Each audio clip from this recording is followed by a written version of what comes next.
It's a bird, it's a plane, it's Superman. Superman is one of the most iconic superheroes of all time. He literally has super in his name. In fact, he was so popular in 1966 that they even made a musical about him.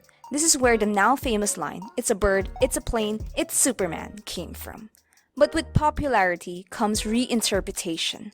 Over the years, many tried to portray the Man of Steel in their own ways. Unfortunately, some of these adaptations turned out boring, confusing, and honestly just lost my interest. Growing up, I was always a fan of the animated series Justice League. I think it was actually my dad who was watching it, and my sister and I just tagged along.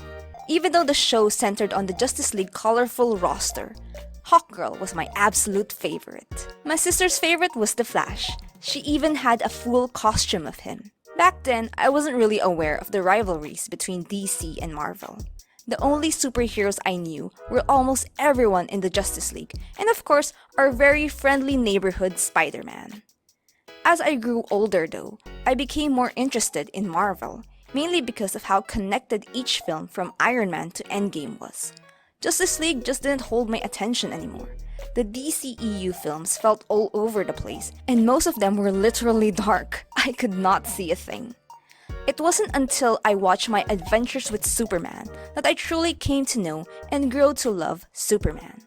So when I saw the promotional materials for James Gunn's Superman, I knew I had to see it. And wow, it did not disappoint. Hi, I'm Sydney, and it's a bird, it's a plane. No, it's finally Superman. The film opens immediately with an action scene. Superman falling from the sky, defeated for the first time. Right from the start, the excitement was there. It was going to be a thrilling ride. Unlike its predecessors, James Gunn's version doesn't rehash Superman's origin story. Instead, it has been 3 years since Superman first revealed himself to the people of Metropolis. It's similar to the MCU Spider-Man, where his origins aren't shown again, maybe because it gets repetitive. Either way, this film feels like a breath of fresh air, and it's bright, literally. Everything was so colorful that I couldn't help but smile from cheek to cheek, but nothing made me happier than Superman himself. Let me start by saying my idea of Superman is entirely based on My Adventures with Superman. So if you're looking for a Superman expert, that's not me. The Superman I fell in love with in My Adventures with Superman is an awkward goofball with a kind heart who always sees the good in others. Gunn's Superman captures exactly that. In one scene with Lois Lane, he says he doesn't care about the politics of what he does. His only concern is people's safety. That's Superman, someone who believes every life matters. I especially love the scene where he saves a squirrel. I heard the test audience didn't like it, but I'm glad they kept it. It reinforced the idea that, to Superman, every living thing is worth saving. He even tries to save the creature attacking Metropolis.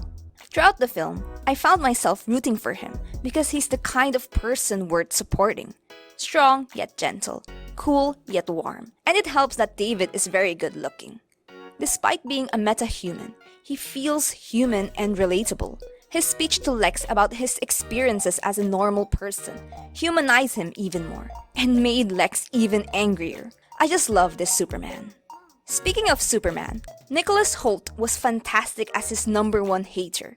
And I mean obsessive hater. Lex studies all of Superman's moves just to counter them. He even cloned Superman, knowing the only one who can defeat him is himself. The film shows Lex's intelligence, coldness, and manipulative side, whether it's how he counters Superman's attacks, kills the falafel vendor, or pretends to be scared when they find Superman's parents' message.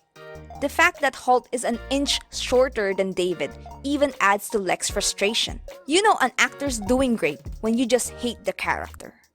Now, for someone who actually loves Superman, Lois Lane has always been career-driven. So much so that she's willing to put herself in danger to get the story. She's stubborn, headstrong, and definitely no damsel in distress, though she still gets saved occasionally. This Lois is just as determined as her animated counterpart. During her interview with Superman, she's not afraid to ask tough questions, even though she's dating Clark. She also plays a huge role in freeing Superman from the Pocket Universe. And her chemistry with Clark, explosive. They're completely believable as a couple. Speaking of chemistry, I didn't expect Jimmy Olsen to be a ladies' man here, but Skylar pulls it off perfectly. Jimmy has an important role in the film, but I wish he had been more present in Clark's personal life. He's Clark's best friend after all. There weren't many moments between them, but with so much happening, I guess it was really hard to fit in. I'll just stick to my Adventures with Superman for my Clark and Jimmy fix. And then there's Superman's unexpected friends. At first I was confused. Why Justice Gang and not Justice League? Then I realized their Green Lantern wasn't John Stewart, but Guy Gardner. After a bit of research, I learned that the Justice Gang is introduced in this film, clearly setting up the Justice League. We already have Green Lantern and Hawkgirl, who by the way is perfectly cast.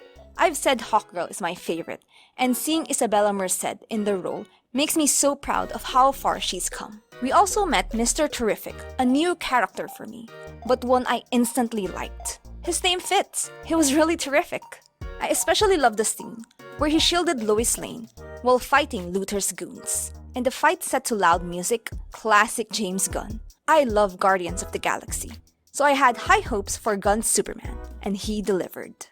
But honestly, Gunn wasn't the main reason I watched Superman. The promotional materials featuring that adorable dog hooked me. Krypto is so cute. I couldn't take my eyes off him. Even though I related to Clark's annoyance, walking while your dog bites you is no joke. I miss you, Ashley.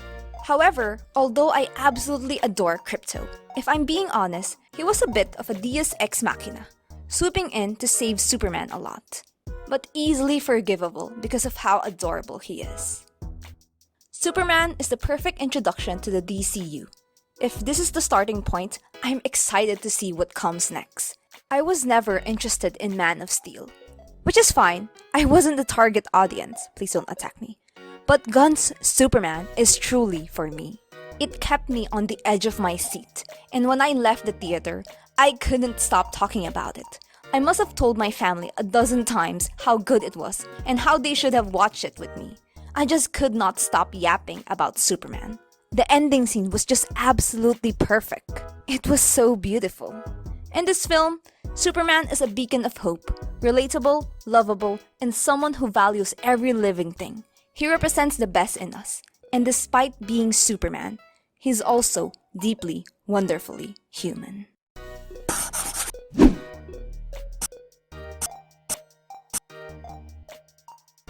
To watch Superman, I actually went to the theater alone for the first time ever. And you know what? It was a surprisingly great experience. At first, I was nervous, especially when they played horror trailers and I was freaking out in the dark by myself. But the moment the film started, I was glued to the screen. No one asking me questions, no distractions, just me and Superman. I'm definitely watching it again, once it hits streaming. It's been ages since I fangirled this hard over a superhero movie. And now I'm counting down the days until Supergirl. Anyway, thanks so much for watching. Don't forget to like and subscribe. See you next time. Bye!